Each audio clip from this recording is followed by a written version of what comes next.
Hello friends, ഒരു ബാത്റൂമിന് വേണ്ട switch ബോർഡുകളും അതിൻ്റെ വയറിങ്ങുമാണ് നമ്മളിന്ന് പരിചയപ്പെടാൻ പോകുന്നത്. ഇത് ബാത്റൂമിൻ്റെ എൻട്രൻസ് ആണ് വരുന്നത്. ബാത്റൂമിൻ്റെ എൻട്രൻസിൽ നമ്മൾ ഇൻവെർട്ടറിൻ്റെ ഫേസ് ആണ് കൊടുക്കേണ്ടത്. കാരണം കറണ്ടിൻ്റെ ആവശ്യമില്ലാത്ത കറണ്ട് പോകുന്ന സമയത്ത് നമുക്ക് ഇൻവെർട്ടർ ഫേസ് ആയതുകൊണ്ട് ഇൻവെർട്ടർ ഫേസിൽ വേണം ആ ലൈറ്റ് കൊടുക്കാനായിട്ട്. കണ്ട ആ എൻട്രൻസിൻ്റെ ലൈറ്റ് ബാത്റൂമിൻ്റെ മെയിൻ ലൈറ്റാണ് വരുന്നത്. അത് നമ്മൾ ഇവിടെയാണ് കൊടുക്കുന്നത്. 2 മോഡ്യൂളിൻ്റെ 130 സെൻറ്റിമീറ്റർ ഹൈറ്റിലാണ് കൊടുത്തിരിക്കുന്നത്. അത് നമുക്ക് വേണമെങ്കിൽ എക്സോസ്റ്റും വേണമെങ്കിൽ നമുക്കിവിടെ കൊടുക്കാം. ഇപ്പോൾ ഓൾറെഡി നമ്മളിവിടെ ലൈറ്റ് മാത്രമാണ് കൊടുത്തിരിക്കുന്നത്. പിന്നെ ബാത്റൂമിലേക്ക് കയറിയതിന് ശേഷം ബാത്റൂമിൻ്റെ അങ്ങേറ്റത്ത് കുളിക്കുന്ന ഏരിയ, സെൻറ്ററിൽ ക്ലോസറ്റ് ഏരിയ, ഈ സൈഡിലായിട്ട് വരുന്നത് നമ്മുടെ വാഷ് ബേസിൻ്റെ ഏരിയ. അതിന് തൊട്ട് മുകളിലായിട്ട് തൊട്ടിപ്പുറത്തെ സൈഡിലായിട്ട് ഒരു കണ്ട 130 സെൻറ്റിമീറ്റർ ഹൈറ്റിൽ തന്നെ ഒരു 6 മോഡ്യൂളിൻ്റെ ബോക്സ് കൊടുത്തിട്ടുണ്ട്. ഈ 6 മോഡ്യൂളിൻ്റെ ബോക്സിലാണ് നമ്മുടെ ഹീറ്ററിൻ്റെ സ്വിച്ച്, എക്സോസ്റ്റിൻ്റെ സ്വിച്ച്, മിറർ ലാമ്പ് കാര്യങ്ങളെല്ലാം വരുന്നത്. ഇത് മെയിൻ സർക്യൂട്ടാണ് വന്നിരിക്കുന്നത്. 2.5 സർക്യൂട്ടാണ് നമ്മൾ ഇതിൻ്റെ അകത്തേക്ക് വലിച്ചിരിക്കുന്നത്. DBയിൽ നിന്നാണ് വന്നിരിക്കുന്നത്. DBയിൽ നിന്ന് ആ റൂമിലേക്ക് വന്നിരിക്കുന്നു. ആ റൂമിൽ നിന്നും ലൂപ്പ് ചെയ്തിട്ടാണ് ഇതിൻ്റെ അകത്തേക്ക് വന്നിരിക്കുന്നത്. ഇനി ഹീറ്ററിന് വേണമെങ്കിൽ നിങ്ങൾക്ക് സെപ്പറേറ്റ് കൊടുക്കണമെങ്കിൽ സെപ്പറേറ്റ് കൊടുക്കാം. സെപ്പറേറ്റ് കൊടുക്കേണ്ട ആവശ്യമില്ല. കാരണം റൂം സർക്യൂട്ടിൽ നമ്മൾ 2.5 വലിക്കുന്നുണ്ടെങ്കിൽ അതിൽ നിന്ന് തന്നെ ഇതിലേക്ക് ലൂപ്പ് ചെയ്തെടുത്താലും മതി. 2.5ൻ്റെ റെഡ്, ബ്ലാക്ക് വയറാണ് വന്നിരിക്കുന്നത്. പിന്നെ 1.5 എർത്ത് വന്നിരിക്കുന്നു.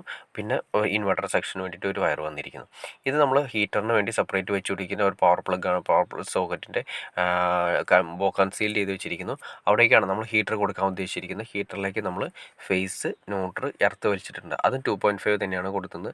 എർത്ത് മാത്രം 1.5, ബാക്കി റെഡും ബ്ലാക്കും വരുന്നത് 2.5 തന്നെയാണ് കൊടുക്കുന്നത്. അത് 1 വേ സ്വിച്ച്, അത് 1 വേ സ്വിച്ചിൻ്റെ ഒരു ഇൻഡിക്കേറ്ററുള്ള ടൈപ്പ് കൊടുത്തിട്ടാണ് നമ്മൾ കൊടുക്കുന്നത്. അത് 16 ആംസിൻ്റെ 1 വേ ഇൻഡിക്കേറ്ററുള്ള സ്വിച്ച് നമ്മൾ ഹീറ്ററിന് വേണ്ടിയിട്ട് കൊടുക്കുന്നു.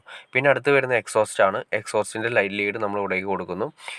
ഈ ഭാഗത്തേക്ക് തന്നെ, അതായത് 6 മോഡ്യൂളിൻ്റെ അതിലേക്ക് തന്നെയാണ് കൊടുക്കുന്നത്. പിന്നെ വരുന്നതെന്ന് വെച്ചിട്ടുണ്ടെങ്കിൽ വാഷ് ബേസിൻ. വാഷ് ബേസിൻ്റെ മുകളിലായിട്ട് ഒരു മിറർ ലാമ്പ് വരുന്നുണ്ട്. മിററിൻ്റെ മുകളിലായിട്ട് ഒരു ലാമ്പ് വരുന്നുണ്ട്. ആ സ്വിച്ചും അതിൻ്റെ വയറും, അത് 1 സ്ക്വയർ ആണ് നമ്മൾ കൊടുത്തിരിക്കുന്നത്. 1 സ്ക്വയർ ഒരു മഞ്ഞയും ഒരു ബ്ലാക്കുമാണ് കൊടുത്തിരിക്കുന്നത് ന്യൂട്രൽ. അത് നേരെ ഈ സ്വിച്ച് ബോർഡിലേക്കാണ് വരുന്നത്. അപ്പോൾ നമുക്ക് വരുന്നതെന്ന് വെച്ചിട്ടുണ്ടെങ്കിൽ ഹീറ്ററിൻ്റെ സ്വിച്ച് കണ്ട, ആ മഞ്ഞയാണ് നമ്മൾ നേരത്തെ കാണിച്ച മഞ്ഞ വരുന്നത്. മിറർ ലാമ്പിൻ്റെ ലൈറ്റ് ലീഡ് വരുന്നത്. അപ്പോൾ 6 മോഡ്യൂളിൻ്റെ ബോക്സാണ് വരുന്നത്. 6 മോഡ്യൂൾ എന്ന് വെച്ചാൽ 6 സ്വിച്ചാണ് ഇരിക്കുന്നത്.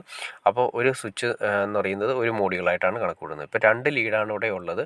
2 ലീഡ് എന്ന് വെച്ചാൽ ഒരു എക്സോസ്റ്റും വരുന്നുണ്ട്, അത് എക്സോസ്റ്റും വരുന്നുണ്ട്, മിറർ ലാമ്പും വരുന്നുണ്ട്. അപ്പോൾ 2 സ്വിച്ച് പോയി. അതിനുശേഷം പിന്നെ വരുന്നത് വെച്ചിട്ടുണ്ടെങ്കിൽ ഹീറ്ററിന് വേണ്ടിയിട്ട് ഒരു 1 വേ സ്വിച്ച് കൊടുക്കുന്നുണ്ട്. അപ്പോൾ ആ ഹീറ്ററിന് 1 വേ സ്വിച്ച് 16 ആംസിന് ഇൻഡിക്കേഷനുള്ള 1 വേ സ്വിച്ച് 3 മോഡ്യൂൾ പോയി. പിന്നെ ഒരു സ്വിച്ചും പ്ലഗും കൊടുക്കുന്നുണ്ട്. വാഷ് ബേസിൻ്റെ ഏരിയ ആയതുകൊണ്ട് നമ്മൾ ട്രിമ്മറും കാര്യങ്ങളൊക്കെ ഉപയോഗിക്കുന്നതുകൊണ്ട് ഒരു സ്വിച്ചും പ്ലഗും കൊടുക്കുന്നുണ്ട്. അപ്പോൾ ടോട്ടൽ 6 മോഡ്യൂളിൻ്റെ സ്വിച്ച് ബോർഡ് ഫില്ലായി കഴിഞ്ഞു. അപ്പോൾ അതിന് വേണ്ടിയിട്ടാണ് നമ്മളൊരു 6 മോഡ്യൂളിൻ്റെ സ്വിച്ച് ബോർഡ് അവിടെ കൊടുക്കുന്നത്. ഓക്കെ ഫ്രണ്ട്സ്, നിങ്ങൾക്ക് ഏകദേശം ഒരു ഐഡിയ കിട്ടിക്കാണെന്ന് വിചാരിക്കുന്നു. ബാത്റൂമിൻ്റെ അകത്ത് സ്വിച്ച് ബോർഡുകളും അതിനെക്കുറിച്ച് ഡീറ്റെയിൽസും, ഇതിനെക്കുറിച്ച് എന്തെങ്കിലും ഡൗട്ട്സ് ഉണ്ടെങ്കിൽ തീർച്ചയായിട്ടും കമൻറ്റ് ചെയ്യാൻ മടിക്കരുത്. അതുപോലെ തന്നെ ഷെയർ ചെയ്യാനും മടിക്കരുത്. അതുപോലെ തന്നെ സബ്സ്ക്രൈബ് ചെയ്യാനും മടിക്കരുത്. ഓക്കെ ഫ്രണ്ട്സ്, അടുത്ത വീഡിയോയിൽ കാണുന്നവരെ ഓക്കെ.